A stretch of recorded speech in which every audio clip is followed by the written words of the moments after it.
What's going on, tubers? Welcome to and back to Blues Channel 75 with Blue Jace. Nah-ahh. Now back to the Sean Combs Reckoning documentary on Netflix. In episode 1, I noticed one thing after watching this thing for this is the second time. I noticed that Diddy didn't mention that it could be a possible juror from YouTube. He mentioned TikTok and Instagram, but he didn't mention YouTube. Did you guys catch that?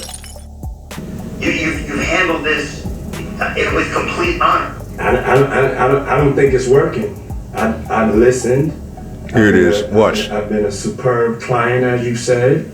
I jumped on the plane. I'm coming to New York, but I'm just running around waiting for a shooter drop. We're losing sight of the big picture, man. It's the middle of September and there's still no one died. This is a reaction, you guys. You have to have a spokesman. You have to have some sort of comms to constantly be pushing that, Mark. Because you may just be a person that you just may watch CNN. You know what I'm saying? And there's 9 billion people in the world. And 7 billion of them is on Instagram and TikTok. And so you at the wrong place looking to see what the people with the possible jurors are thinking. You see? He didn't mention YouTube at all. Could it be because of one of my favorite content creators with the beautiful green eyes who calls his lawyer Yana? Who might that be? Also, she's in episode 4.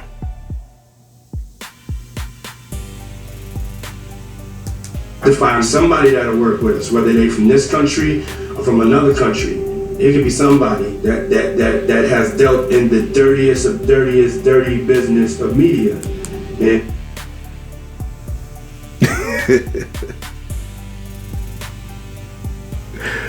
And Diddy said it, the dirtiest business of media. Yeah, I actually watched this documentary twice. I like it because of the hip-hop essence of it. I'm a Gen Xer from the hip-hop community. That's my culture. I used to even record my own tracks, write my own rhymes, produce my own beats back in my era.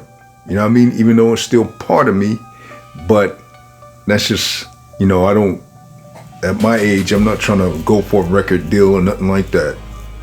I've always been an independent artist myself, But anything I do music-wise nowadays, it'll be just on some hobby stuff, just for my YouTube channel or something like that. But I actually liked the documentary, to be honest. It had some of my favorite hip-hop, legends in there, like E-Double from EPMD, Eric Sermon, the Green Eye Bandit. Just documentaries like this, it took me back and made me think about the motion picture, The Show, back in the day. I still have that. I have all the other classics like the Up in Smoke tour and all those other DVDs, Yeah, so it was actually a good documentary, to be honest. And if this thing is released on Blu-ray, I'm actually gonna get it.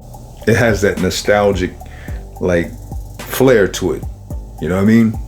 I'm not gonna say Diddy did this, Diddy did that. Diddy did this to Pac, Diddy did this to Biggie. I'm not gonna go into all that.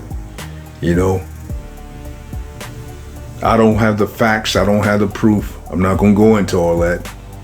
You know what I'm saying? The lady director, she did a good job. Her and 50 being the executive producer on this, he did a good job. You know what I'm saying?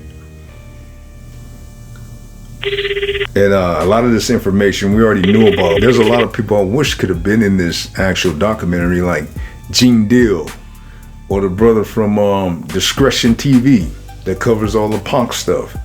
You know what I mean? He would have been good. He would have been perfect for episode 2. All right, then, tubers. Feel free to sub, comment, like, share, and I'll catch you guys on another one.